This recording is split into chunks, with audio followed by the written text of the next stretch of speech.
Barbela is meant to be a restaurant in a space where we want to champion all things from the sea, from Portuguese coastline, and especially focusing a lot on the aging of the fish, which is something that I've been doing for a long time.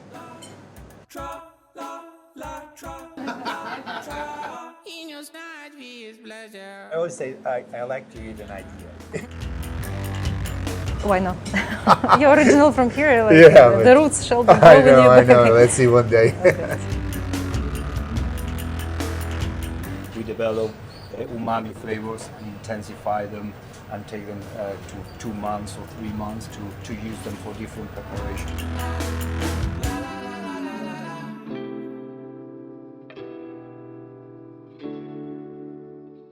Portugal has improved a lot the last, let's say, the last 15, 20 years, right? I mean, you live in Lisbon, not just about Lisbon, right? I think, I've said this numerous times, Portugal is, I think there's so much good stuff happening, projects, independent stuff, and they're taking the main focus out of the main cities, so you can go into the countryside or whatever, into Dam and find really good stuff. So I think this is what it's been really beautiful to see. Is there any flavor that you are still chasing? When you get to it, you're like, okay, I achieved it, or is it like a constant evolving journey? Oh, I'm never happy with it. For me, I like to be always in the mix and keep, looking for new things. That's what I find it so cool about this job. What is the concept of Barbela? Barbela is we are a restaurant for. We tend to think that this is a space for creative people, not just for. In general, right? There's so many of us working here, and everyone has sort of a creative mind at some stage. From the drinks to the Marta, Luis, Alejandro, the guys in the kitchen, the guys in the bar, everyone. So it's a little sort of a bubbling away for creativity, right? But also, like, we want to, I think the main want here is we want sort of like bring in a new introduction or introducing something to the Portuguese crowd. Obviously, fish is huge in Portugal, right? We have a huge coastline, a huge culture of eating so much fish, maybe the third or fourth country in the world per capita. But we wanted to do that in a more like contemporary way.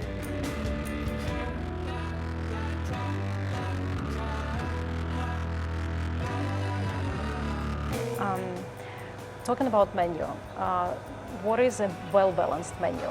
I mean, when you start creating a menu, it's something complex, right? It's not like one dish or one flavor. It's something complex. What does it mean for you, like a well-balanced menu that kind of you're satisfied with? Yeah, I think it's a very, very nice question. I mean, for me, what I really like is, firstly, I like to see different projects on the menu. I like to see different cooking methods on the menu, not just everything from the grill. And I like I like textures. Sometimes you read something and you think, maybe not. So I think a combination of those it's a little algorithm that I think in my view is key. I always say to my teams, the easy bit for us will be to create 5-6 dishes, put it on the menu, and don't change it. You'll be successful for a couple of years. I think we want to observe different things and just reach out to different markets as well. Can we say that ambitions, like chefs are usually very ambitious, right? Can they be dangerous for gastronomy in general? Well, it's part of the game. As long as your ego doesn't take over, ambitions is good. What is more difficult, consistency or innovation? Consistency. So it's a hard work there in the kitchen? Consistency. Creating something is, you might have an idea, and if you have sort of, if you're in power of how to make things right, or how to know how to make things, you'll get there eventually, one way or another. Now, keeping that sort of constant sort of delivery of excellence and quality. That's very important. That's really difficult. That's where, like, you know, big chains become very, very successful, right? Because they can systematically deliver the same quality.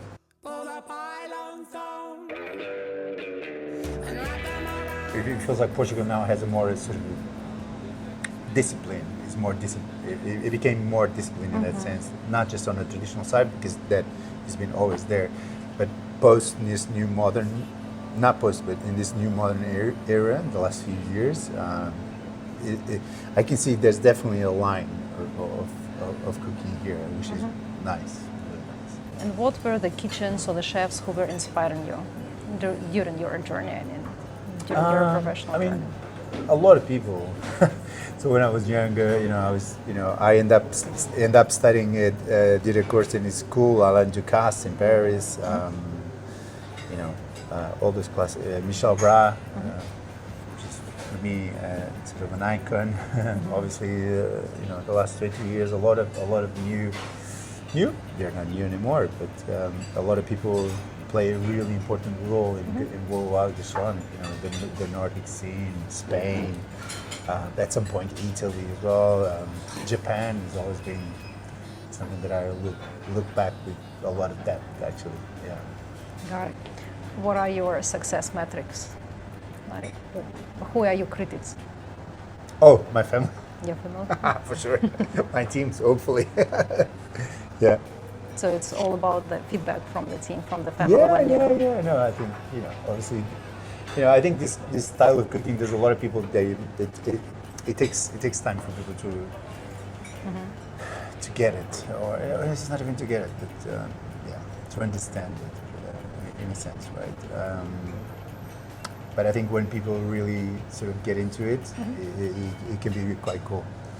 This aging techniques, right? So, correct me if I'm wrong. I was trying to read a little bit before this talk, but this is something like the roots are coming from Japan, but it is mostly from this mature kind of perspective than the Nordic preservation traditions. It's more like survival mode that they had, and this new age of like movement of this aging. So that's a really valid topic of conversation, because people think that dry aging is Japanese. It is not a Japanese technique.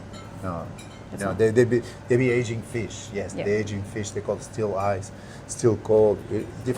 Different. It's a different method. So this new dry age stuff is relatively new, right? Perhaps like in the last 15 years, or maybe less.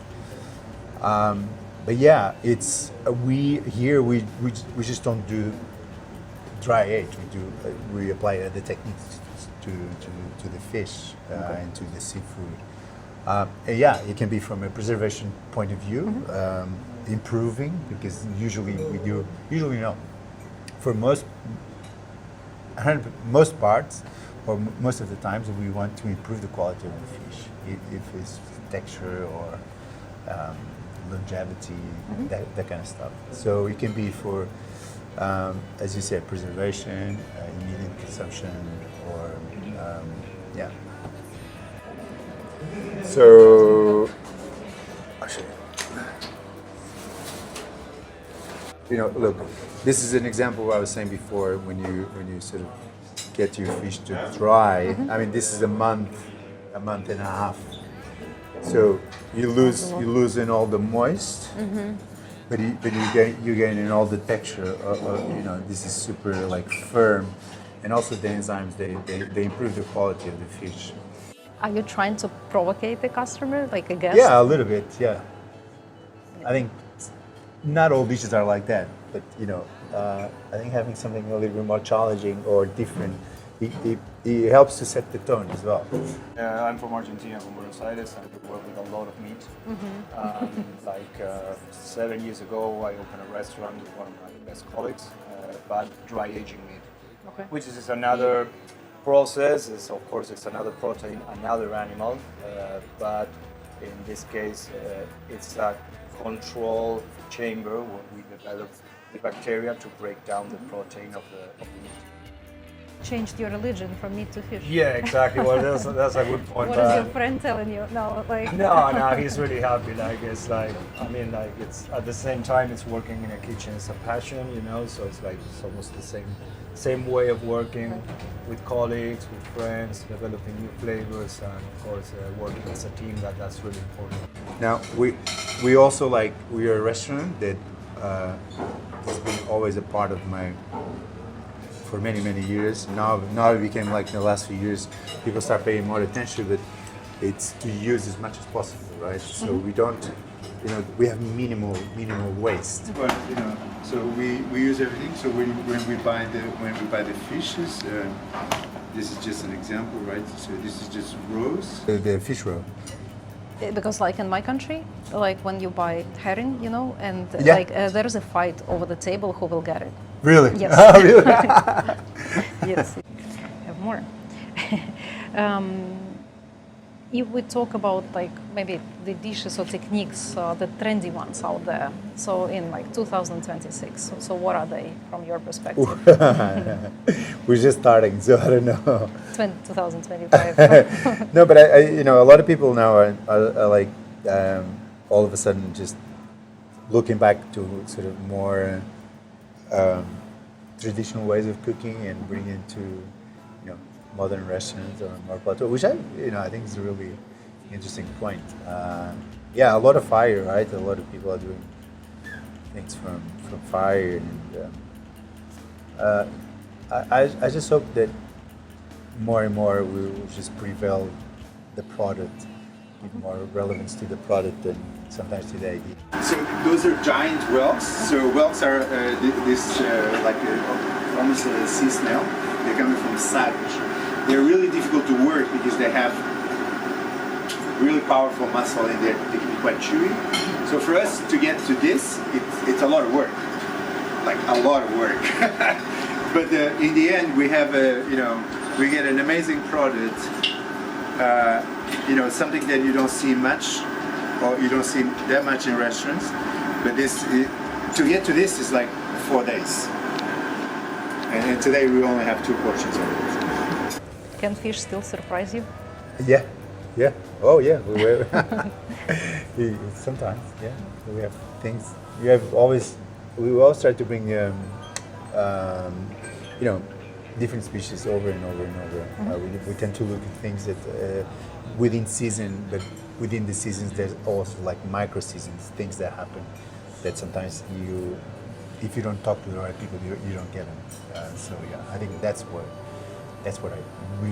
a really fine line that I really like. And you have some suppliers that you... Yes, so yeah, we have an amazing chain of suppliers, people that bring things from different parts of the country, from sea to land, which is great stuff. I would say like supermarkets, they should be charged a fine for selling food that is not in season. Do you know what I mean? Why do you have strawberries in November or in December? No, it shouldn't be like that. And look, I think restaurants, they should work more, seasonal. Let me give you an example. So this looks like nothing, right? Mm-hmm. But a couple of years ago, in a restaurant that I had in London, I was so obsessed with this idea that I had for this dish. It took me I was working on this thing for like weeks, and it never worked. Never. So I was so upset that I was like, bollocks. So I left this thing in the dehydrator or whatever, it dry out, and I was like, damn it. Okay. And then I was so upset, I threw it into a pot of oil, and the whole thing expanded. And also knowing that it's going to be focused on the fish. Then I heard about the coming of Leo as a chef. Was super interesting, super challenging. I already had an idea of who he was. Yeah. So this stuff here is so small. This is made with a bone. So we make a stock, and then we set it with the agent, and we dry it. And then when you fry it, it puffs up like a churro. So out of one mistake. So I always say to the guys, look, sometimes when you're making things, you're just so obsessed to make it right. At some point you're gonna make a mistake, for sure. But sometimes this mistake can be something really interesting because you're not thinking about it. You just want to achieve the end result. But that, in the moment, that could be something that we can look into. Kind of experiments, right? Yeah, you know, Just I think, like I said, I give enough room to everyone to do stuff. When you go to places, can you still enjoy the food, or it's this professional? Sometimes. And Sometimes. There's this. No, Deformation. yeah. It's hard for me to go and not. Yeah, I find it really difficult going to a place and not think about the food, regardless what it is. And then when you eat the food, you think about this texture. You like decompose it basically. Yeah, I mean, look, if I go for something like casual, okay, I'm not even there, but yeah, I'm always thinking about that. Yeah, it's Maybe definitely it's inevitable. Maybe it's in every like job or profession, right? Yeah, But, no, it's inevitable. It's inevitable. You go somewhere, it's, you know, you're always thinking, oh, maybe this could be this could be done different. Anyway, but I enjoy it. I enjoy it. Right. Okay. Thank you so much. I think we can basically.